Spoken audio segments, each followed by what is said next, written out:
जरा ध्यान से देखा होगा, कल TV9 भारतवर्ष ने आपके सामने एक खबर पूरी डिटेल से बताई है, पूरी डिटेल से। लेकिन देखें क्या हुआ। काबुल में अमेरिकी ड्रोन स्ट्राइक, थोड़ा सा जूम इन करें। काबुल में अमेरिकी ड्रोन स्ट्राइक और तालिबान का डबल क्रॉस। कल काबुल में अमेरिकी ड्रोन स्ट्राइक में आत्मघाती हमलावर के साथ कई आम लोगों, बच्चों के मारे जाने की खबर है। बहुत परेशानी हुई है देखकर। नेक्स्ट चेंज करें इसको यहां पर बड़ा तेजी से।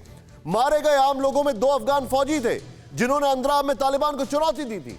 नेक्स्ट चेंज करें इसको यहां पर बड़ा तेजी से। ड्रोन स्ट्राइक में मारे गए लोगों में एक अमेरिकी इंटरप्रेटर भी शामिल है।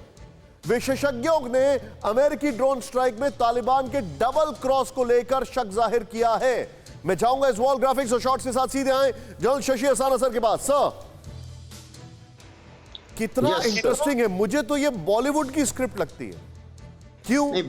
आपने एक आत्मघाती हमलावर को मारा, लेकिन बाकी तालिबान के लोगों को निपटा दिया आपने। इंटेलिजेंस भी अमेरिका की, तालिबान ने मदद भी कर दी, और उसके बाद हम एक और इसमें जो क्लाइमैक्स है कि 200 तालिबानी वहां जाके पहुंच जाते हैं। देखिए, जहां तक पाकिस्तान तालिबान ये दोनों अमेरिका को डबल क्रॉस कर रहे हैं, और इसमें भी डबल क्रॉस की पूरी उम्मीद है। और ये मैंने पहले भी बताया था कि जब भी ड्रोन स्ट्राइक होगी कुछ सिविलियन भी मरेंगे और कुछ जिन्होंने इन्फॉर्मेशन दी है जो उस इलाके में वो भी मरेंगे। और ये मैं आपको बता दूं कि तालिबान ये गुड कॉप बैड कॉप वाला गेम खेल रहा है, क्योंकि अगर आप देखिए ISKP को किसने छोड़ा जेल खोल के? इन्होंने छोड़ा। इनके कमांडर को, फारूकी को किसने छोड़ा? तालिबान ने छोड़ा, काबुल में आने के बाद छोड़ा। तो ये जो अमेरिका को एम्ब्रेस करने की पूरी वो योजना बनी हुई है। उसी के साथ साथ अमेरिका की भी ये समझ में आ रहा है, उनकी एक मजबूरी है कि भाई किसी भी तरीके से फाइटिंग एग्जिट हो जाए या फेस सेविंग एग्जिट हो जाए। और उन्होंने विड्रॉल प्लान, जो कि एक सबसे ज़्यादा कॉम्प्लिकेटेड मिलिट्री ऑपरेशन माना जाता है, उसको ठीक से प्लान नहीं किया है। और ये प्लान में जो कमियां नज़र आ रही हैं वो साफ उससे अभी उनकी एक मजबूरी नज़र आ रही है कि इस पूरे ग्रुप में जो कई सारे ग्रुप हैं जो अब थोड़ा अलग डायरेक्शन में काम कर रहे हैं, उसमें उनको सबसे ज़्यादा भरोसा तालिबान पर ही है। और इसीलिए आपको लगेगा कि तालिबान के फेवर में अमेरिका की स्टेटमेंट्स काफ़ी आ रही हैं और पाकिस्तान के फेवर में काफ़ी आ रही हैं, क्योंकि उन्हें यह लग रहा है कि यही दोनों हमारी नैया पार करा सकते हैं, जो सेफ एग्जिट है इस मामले में। सर, अब मैं आपसे शेयर करता हूं क्या अमेरिका स्पिन दे रहा है। मैं जरा स्पिन बताता हूं आपको। अमेरिका ने स्पिन दिया है सर इस खबर में।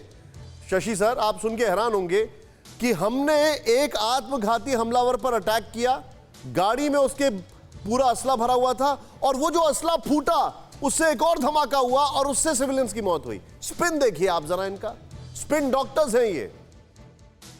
नहीं, बिल्कुल अमेरिका ने इस किस्म की स्टेटमेंट वो हमेशा देगा, क्योंकि ड्रोन अटैक और जो एयर स्ट्राइक अटैक है, इससे ये लोग पहले से भी लड़ रहे थे और काउंटर इंसर्जेंसी की लड़ाई ऐसे नहीं होती है।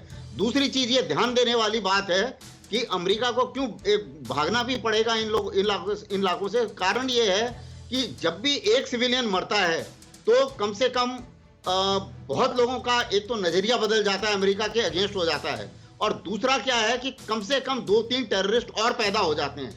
ये एक काउंटर इंसर्जेंसी की, इसीलिए आपने देखा होगा कश्मीर में हमारे भारतीय फौज कभी भी हैवी आर्टिलरी या एयर अटैक आज तक नहीं किया।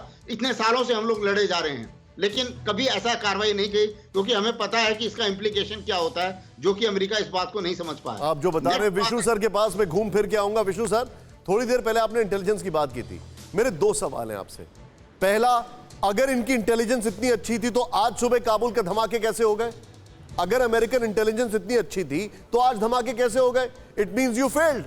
इंटेलिजेंस का काम सीसीटीवी की तरह नहीं होता है कि घटना हो रही है तो उसको कैप्चर करना। इंटेलिजेंस का काम होता है उसको प्रीएम्प्ट करना, और ये मैं बहुत छोटा हूं इनको सिखाने के लिए। पहली चीज। दूसरी चीज, कल जो सिविलियंस की मौत हुई है, वो जो academic institution of United Nations है, वो तो खामोश बैठा रहेगा, क्योंकि उसमें एक ठप्पा लगाते थे, उस सील का नाम है कोलैटरल डैमेज। बस बात खत्म। आप बिल्कुल ठीक कह रहे हैं निशांत जी।